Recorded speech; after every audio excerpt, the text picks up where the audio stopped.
So we get back on the bus. It was 2 o'clock in the morning. We get back on the bus. Oh, Coach, come on. And he drives over to the women's dorms. He tells the bus driver. And now he gets out the car. And he says, I want everybody up on this campus. I want you to the center of campus. We're having a damn pep rally. We just whipped Carolina's ass. Okay, now he's the minister of our school. Okay? But when he was the coach, all right? We had 2,100 students at Wake Forest in those days, and 2,100 of them. He got out of bed that night. There were people in robes and whatnot, and he held a pep rally. So, when you started, I could sit here from now until, I'll give you one more story. I'll give you one more story about him. All right? We're playing South Carolina. They're not very good, and we're winning the game, but we're not winning the way we should be winning. And so all of a sudden, with about 8 minutes to go, and we're going to win the game, he calls a timeout. And we come over the sidelines, and he said, my guard partner that year was a guy named Allie Hart. And he said, Allie, I want you to go out there and guard Bello. Now, Bello was one of the refs, a guy named Lou Bello. And he looks at me, and he said, Packer, you get Ekman. That was Charlie Ekman, the other referee. Now, Allie was a good Southern kid, and he's going to obey the coach. I'm saying this is absolute BS, and he said, now, the other 3 guys, I want you to play a triangle zone. So we go out on the court. Now, Allie walks over towards Lou Bello, and hello, Mr. Bello, and he's kind of standing there. Well, I go over to Charlie Ekman, who had the most foul mouth of anybody you could ever imagine in your life. And I get down in the defensive stance. And in so many words, he asked me, what am I doing, okay? And I said, I don't know. I'm doing what the coach told me because I want to play.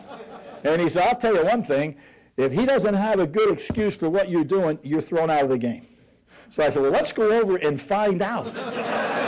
So we go over to the bench, and Bones is standing there waiting for Ekman. And now Bones is 6'9", Charlie Ekman about 5'4". So you can imagine what this looks like. And he is screaming at the Baptist minister in unbelievable language.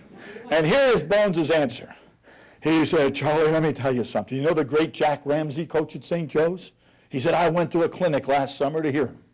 And he said, when you get in a tough game and you don't know what to do, call timeout. He said, take your 2 guards and put them on the 2 guys that are giving you the most trouble. Put the other guys in the triangle. And he said, you and Bello are the 2 guys, okay? So we didn't get a technical, we didn't get thrown out of the game. But that, thinking out of the box, okay? Thinking out of the box, all right? All right. Hey, Billy, Yeah. You mentioned that 1957 North Carolina team. Correct. I'm old enough and lucky enough to have seen them play. Mm-hmm. Who would you say are the top 3 Final Four winners that you've seen play? Of teams that I have actually seen, I think the greatest college team ever assembled was Kareem Jabbar's junior year in college. I think that that team had everything. Incredible guard play, obviously great coaching. Kareem, who was the greatest college player of all time, who won 3 national championships, 3 times the MVP of the tournament. I think that was the greatest team that I've ever seen play in college basketball.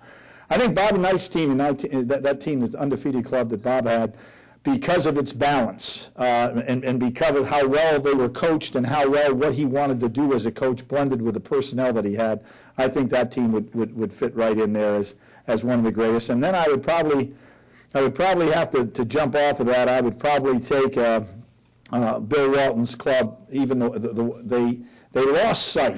They lost sight of who they were and why they were what they were. But I'd probably say Walton's sophomore year, that club would probably be number 3. So I could be, as I said, often wrong, but never in doubt. But I'll tell you one, I'd like to be a coach of any one of the 3 and take the chance to win some kind of championship. Billy, thanks for coming today. And I always thought as an announcer, you educated the listener, which I appreciate.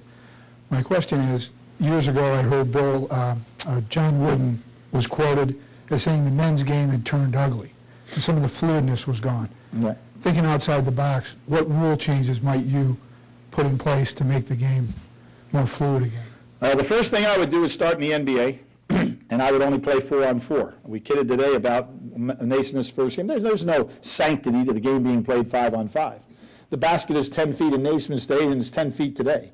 the athleticism of an NBA player and the size of an NBA player today is such that we basically have a league in which 20% of the players are 6'11" or better, of which very few of them can even play the game in regard to the basics that are necessary, being able to run, to pass, to shoot, to dribble, and so forth. So I'd make it a 4-on-4 game. I think it would be one of the most miraculous sports going because of the way these guys could cover the floor and the fact that you would have to play at full tilt at all time, and you probably would have squads that would be 15 or 16 deep. It would be a phenomenal game. Surprisingly, and some of you people might say, this guy's so off the wall with his opinions. You know, I would say that 90% of the teams practice 4-on-4 because they want to find out just exactly how they can utilize the game and not have that big guy who can't play sitting in the middle leaning on somebody. So that's what I would do in the NBA.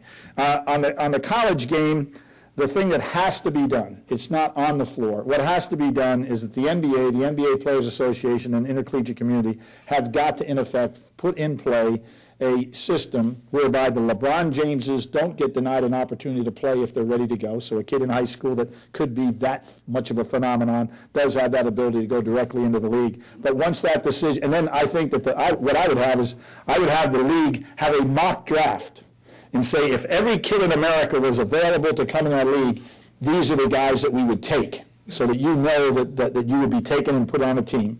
And then I think that a kid that's not in that situation, does not in effect go into the NBA as a high school player, has to go to college for 4 years and play. I think it would make the NBA much better. Obviously, it would restore the history to the college game, and we would weed out those kids that have already matured as freshmen who never really become productive players thereafter. So that's what I would do to the game.